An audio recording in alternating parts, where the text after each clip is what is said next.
Está con nosotros ya, creo, Muna Dora Buchaín. Creo que ya la tenemos y ya la tenemos. Bienvenida, Munadora Buchaín. Bienvenida, muy buenas tardes. Bienvenidos a Álvaro y a Alejandro. Muy buenas tardes a los dos exitosos escritores y periodistas que les fue muy bien en sus presentaciones en la FIL. Siempre nos va bien, muchas gracias. Muchas gracias. Lo celebro. Pues hay un montón de temas al mismo tiempo, Munadora, sobre los que quisiéramos platicar en esta tarde contigo.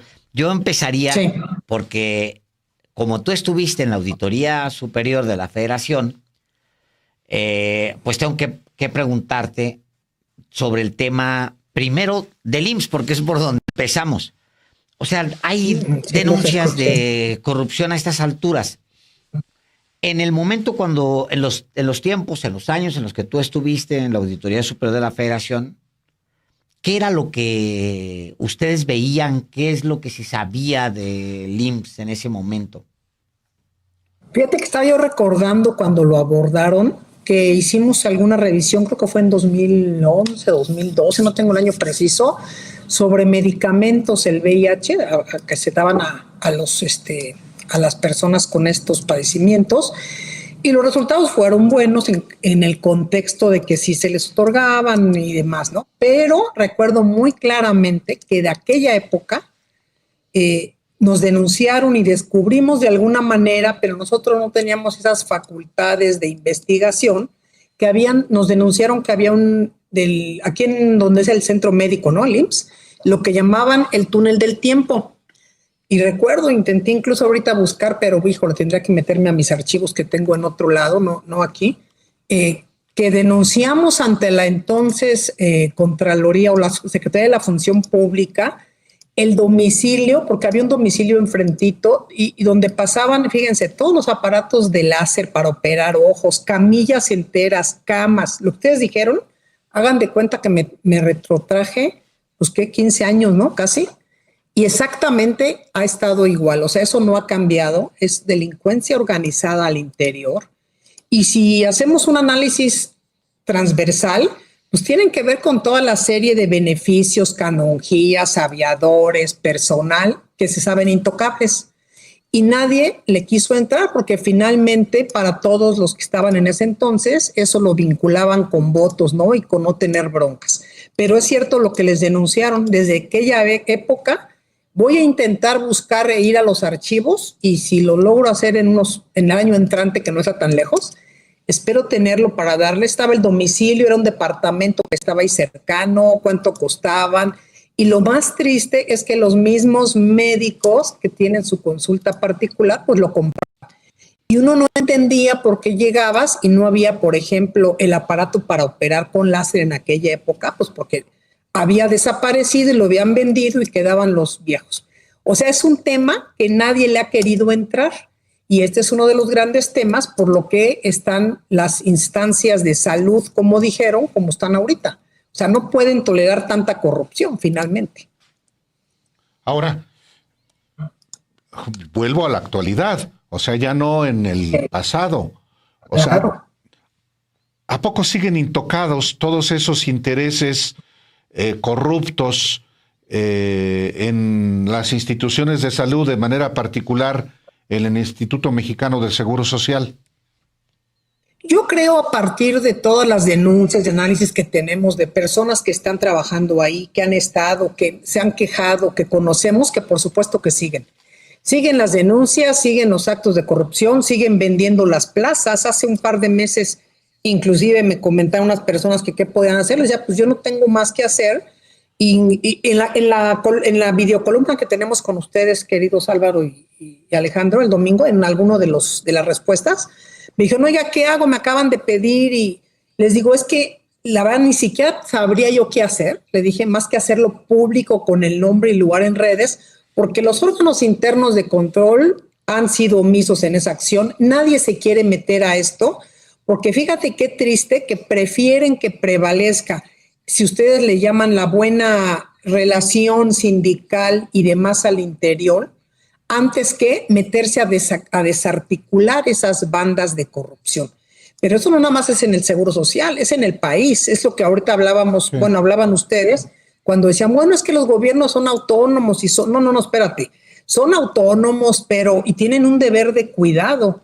Y el deber de cuidado es algo bien importante que a todos se nos ha olvidado en el cumplimiento de la selección de las personas. Es un cumplimiento que para mí obliga a todos los funcionarios del país como una obligación de hacer un proceso riguroso, transparente e idóneo para seleccionar a las personas que ocupen sus cargos públicos. Eso lo propusimos incluso en el pleno anticorrupción de la doctora Sheinbaum, yo como experta en el grupo que estuvimos apoyando esto.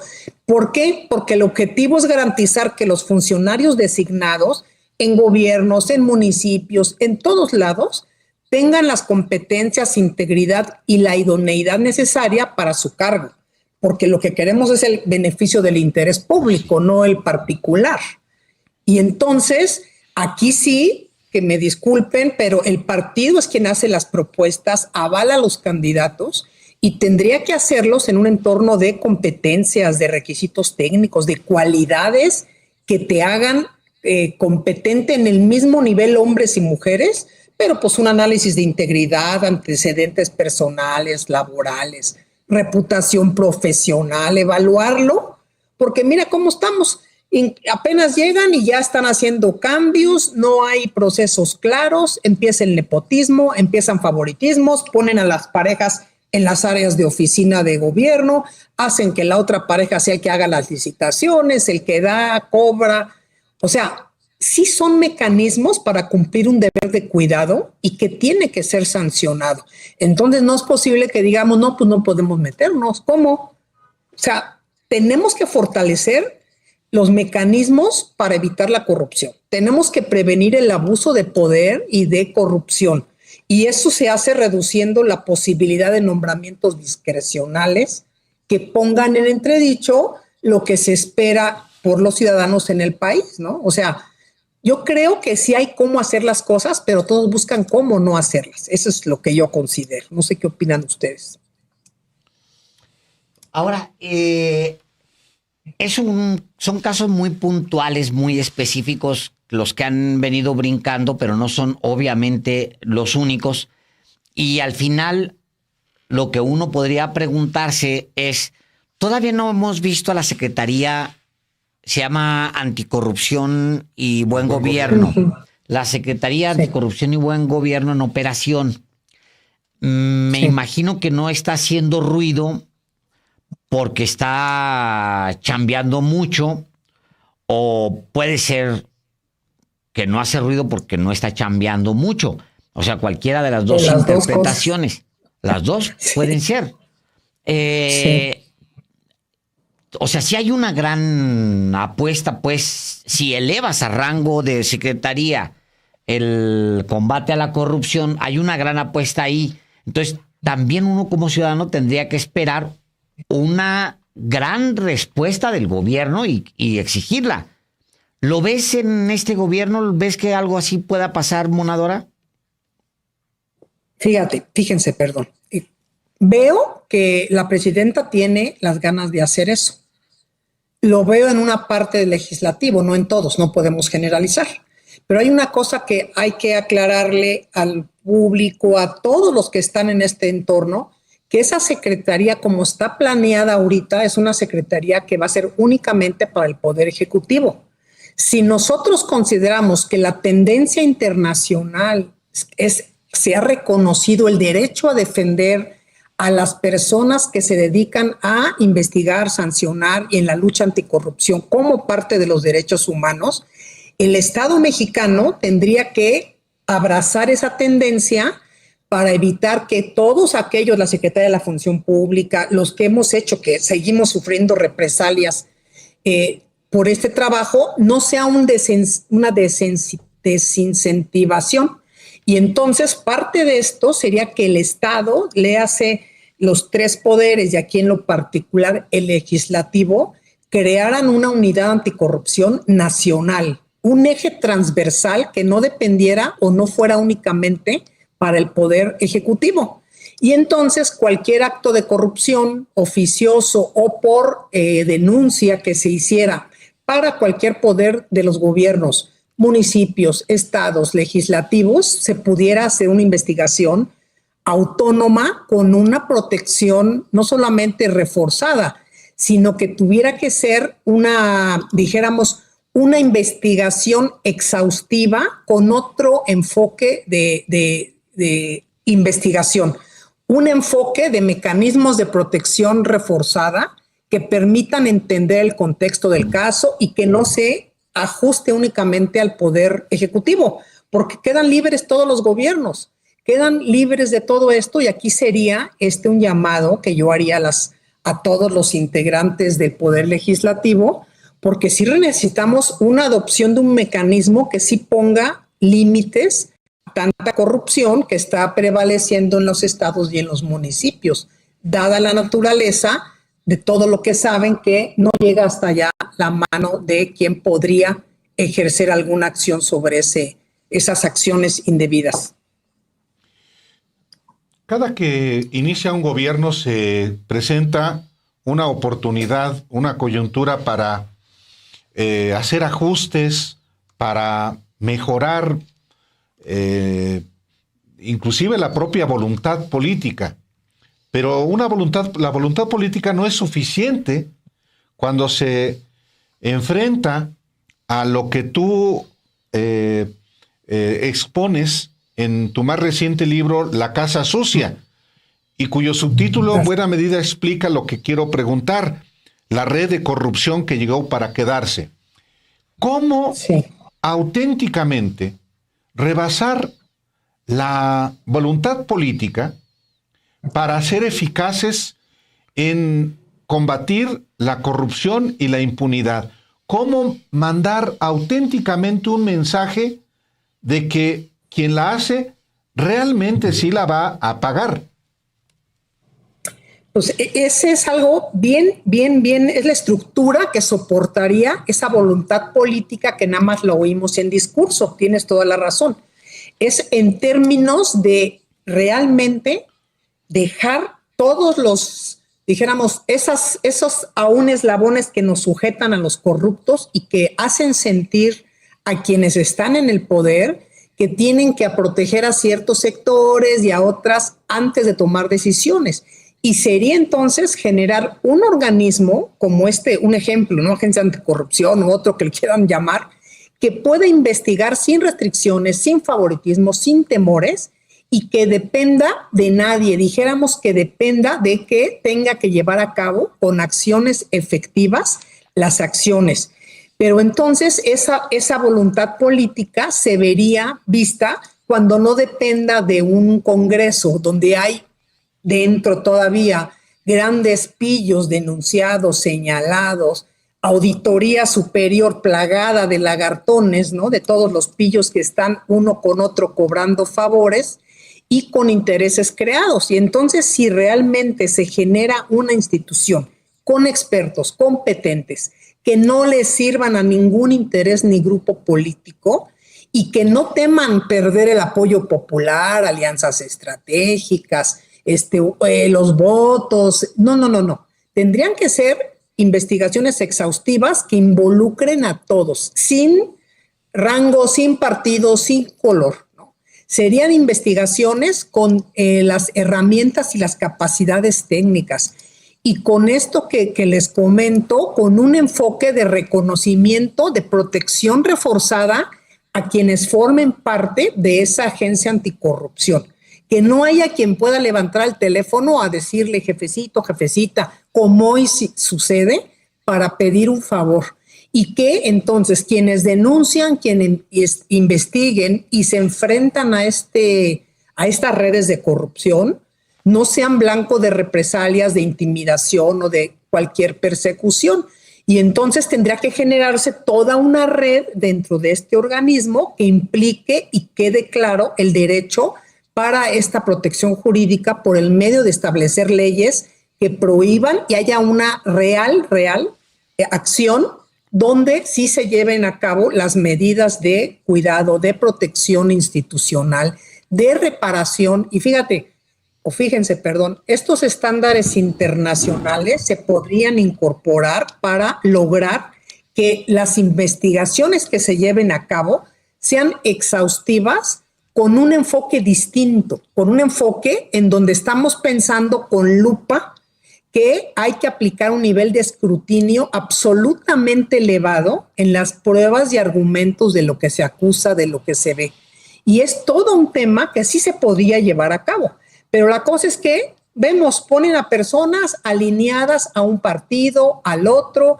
Yo acabo de ir a checar mi asunto que lleva 7 años en la Unidad de Evaluación y Control en la Cámara de Diputados y que lo tienen cerrado etiquetado como abuso laboral, donde te dicen, no, pues no tiene ningún asunto, no tiene ningún fondo ni enfoque y te echan para adelante al presidente de la Cámara de Diputados como si dependiera de ellos. O sea, no existe la independencia en los investigadores. No existe realmente un llamado a las autoridades a hacer las cosas con cuidado. Entonces, imagínense que de veras se creara esto sin ninguna dependencia externa, todo lo que se podría hacer en esta materia anticorrupción, porque hoy la verdad es una vacilada eso del tema anticorrupción en este país en relación a las investigaciones. Recientemente recibes un premio Munadora y aprovecho para felicitarte porque ni siquiera lo habíamos comentado, un premio internacional justamente por lucha anticorrupción, tu lucha anticorrupción. Pero me llama mucho el mensaje en el que lo anuncias, porque te diriges a la presidenta de México. Dice, como recipiente del Premio Internacional por mis logros en la lucha anticorrupción, otorgado por la UNOCDE, la UNODC y ROLA CCQA, debo expresar que la convicción aislada no sirve. La persecución política, fiscal y judicial de quienes investigamos y denunciamos corrupción es infinita y fortalece los intereses personales y de grupo que aún persisten. No hay nada que celebrar en este aspecto si los sistemas de justicia y fiscalías siguen capturados e infiltrados por los mismos cuadros de corrupción. El control de la narrativa la tienen ellos contra quienes develamos estas redes cada vez más amplias. Falta de protección a nosotros, los denunciantes, a nadie que ocupa ni preocupa, mientras como lagartones viejos esperan que nos deglutan a nosotros antes que a ellos. Creo en Claudia Sheinbaum y espero que pronto se garantice la seguridad de quienes seguimos siendo perseguidos por intentos de deslegitimar nuestra persona y trabajo. 7 años denunciando y la Fiscalía Anticorrupción encubriendo a sus cuates y cuatas, corruptos todos. Documentado en la Casa Sucia. Es lo que dices tú en este tuit. Porque así es. Al final lo que planteas, Munadora, es que las redes de corrupción, muchas redes de corrupción siguen intactas, pero el tema es que los mecanismos que podríamos aspirar para ir por estas redes de corrupción no se han terminado de integrar. Son inexistentes, tienes toda la razón, pero así como lo están visualizando, que nada más sea parte del Ejecutivo, no va a haber ninguna lucha anticorrupción. Sería únicamente a los que dependen del Ejecutivo y entonces donde más hay corrupción es en las fiscalías, en los órganos fiscalizadores, en los gobiernos de los estados, en los fondos federales. Fíjate, cobran por supuestamente por arreglarte una observación 60 millones de pesos, que tienes que llevar 10 millones en cash y que tienes que bla, bla, bla, te mandan con el despacho. O sea, necesitamos realmente una protección reforzada que nos dedicamos a esta lucha. Todos los que hemos hasta hoy denunciado corrupción, hemos sido víctimas y voy a poner mi caso, ¿no? Y algunos que yo creo que ellos pueden hablar por ellos mismos, pero algunos procuradores y colegas, en donde las represalias incluyen hasta hace poquito vuelven a pedir información bancaria mía de la Fiscalía de Hertz en delitos financieros. Fíjate, tienen miles de empresas fachada, tienen a Cebadúa, tienen a la Morones, tienen a todos de los que no han pedido nada y piden información mía por defraudación fiscal equiparada. Esto hace menos de un mes ya han hecho como 10 peticiones. Estas redes de poder siguen desde el grupo que puso al auditor que cobra sin hacer nada y que están ahí todos ellos, en donde es un llamado para todos para que te criminalicen, te menoscaben.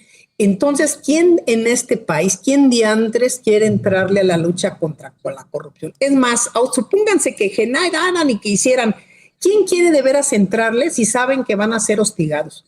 7 años con hostigamientos, con persecuciones fiscales, políticas, la denuncia que presenté ante la fiscal Mijangos, durmiendo el sueño de los justos, no es porque cenan juntos, presentan libros juntos, o sea, realmente, y esto que puse, tiene una razón de ser. Si queremos realmente que haya acciones anticorrupción, tenemos que hacer las protecciones, tenemos que tomar decisiones difíciles. O sea, la lucha anticorrupción requiere agallas, decisiones difíciles y que no importen las relaciones personales o políticas. Ahí está el tema. Cuando alguien saca y dice, no, pues esto está mal, bolas, te acaba, ¿no? No, la corrupción trasciende el impacto individual, erosiona a cada una de las familias, a ustedes mismos seguramente. La persecución política, fiscal, judicial, pues eso te están dando un mensaje de que aquí estamos las redes de poder y estamos protegidos. Y entonces te ven y te hacen y te deshacen lo que quieren. Y fíjate, parte cuando recibí este premio, que fue un gran honor realmente, porque no está a la mano de nadie en este país, que incluso tuve que informarle a la UNOTC en México. Imagínate, cuando fue la UNOTC en Viena, la Oficina de las Naciones Unidas, conjuntamente con el país de Qatar y un grupo que se llama ROLAC, quienes deciden estos premios internacionales, y lo hacen con base en los actos de intimidación, en la persecución que hemos hecho, las aportaciones. Y yo digo, ¿en qué momento? Y por eso va el tuit, alguien, por ejemplo, el Poder Ejecutivo hoy podría checar qué abusos de poder están haciendo o qué recursos están utilizando para intimidarnos a quienes hemos apoyado y denunciado esto. No lo han hecho. ¿Cómo evitar que el sistema de justicia sea una herramienta de persecución? O sea, ¿cómo me acerco a decirte, a ver, quiero ver, tú has denunciado 7 años? Bueno, las columnas con ustedes, queridos Alejandro y Álvaro, y Álvaro y Alejandro, cada domingo implican denuncias. Nadie las ha tomado para seguir el hilo. Y entonces el mensaje emblemático es que si están apoderados y que tienen que pagar para solventar, que tienen que pagar para que no los persigan, porque también los fiscales anticorrupción han pedido casos. Entonces sí hay protección de intereses de grupo. Sí hay actores que se sienten ostentados de poder, se sienten dueños, yo diría que son aprovechadores del sistema de confianza que les han brindado, y ahí siguen los mismos. Lean el libro, todos ustedes ya lo leyeron y bien dicen, ahí están adentro, y entonces tomo, sí, aquí está, y voy hasta tachando, ¿no? Como lotería. Son las mismas personas, nadie va a cambiar por magia, hasta que no empiecen de veras a hacer una, no persecución, investigación de su ruta del dinero, de que de veras vivan lo que es ser corruptos. Eso creo yo que es algo muy relevante, la vergüenza, la muerte social, política, ¿no? Y poner en el escrutinio de todos qué es lo que están haciendo, en lugar de protegerlos y de promoverlos. Pues sí, porque al final de cuentas se salen con la suya los corruptos, claro, y mandan el mensaje a quienes tienen la intención, no solamente desde el gobierno, sino desde otros ámbitos, incluyendo el periodismo, a que mejor ni te metas, porque si te metes te va a ir mal. Y claro, si hay una desprotección institucional a quien lo hace, pues todavía peor, gana la corrupción y gana la impunidad. Sí, esto que tú dices, fíjate que lo abordamos allá con los colegas de Viena, con relación a que los corruptos buscan desviar la atención de sus actos y buscan desacreditar a otros medios, personas. Te quieren llevar a otro extremo para que entonces te entretengas y dejes de exponerlos o dejes tus intenciones, ¿no? usan campañas mediáticas, usan acusaciones falsas, ataques personales, porque lo que intentan es desacreditarte. Y ante esa ausencia y silencio de quienes sí pueden llamar a cuentas, pues, ¿qué hacemos nosotros? Más que estar de manera aislada en esta lucha, y que también tú lo has vivido, Alejandro lo ha vivido, porque aquellos no van a perder sus privilegios. ¿Dónde vas a creer que, no, hombre, se han vivido como millonarios, más que millonarios, caray, ¿no? Y los perseguidos somos nosotros. Entonces, sí hay que revelar redes de corrupción, pero nadie quiere hacerlo por miedo precisamente a tanta intimidación y represalias. Acaban con tu vitalidad, tu conexión, tu libertad, tu integridad, pero que no nos quiten esa pasión por lo que hacemos, ¿no? O sea, nos quisieran emocionalmente muertos. Eso es algo que no debemos de permitir. Tal cual.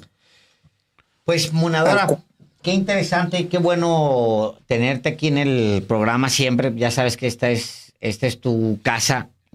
Muchas qué bueno gracias. que podamos hablar siempre estos temas con toda libertad, y ya sabes que aquí estos temas se hablan con toda libertad. Todo. Muchísimas gracias por estar Igual aquí. que mis columnas cada domingo que ustedes prohijan ahí, sin embargo, en las videocolumnas, absoluta libertad y verdad, ¿no? Hablamos temas y abordamos que son ciertos y que duelen, nos duelen a todos los ciudadanos, y que tenemos que hacer algo, porque pues si no se va a quedar solo las pocas personas que en este gobierno sí tienen ganas de hacer las cosas correctas, ¿no? Eso creo. Hasta pronto, Munadora Buchaín. Muchas gracias por todo, y unidos contra la corrupción. Que estén muy bien. Sin duda. Gracias. Muchas gracias.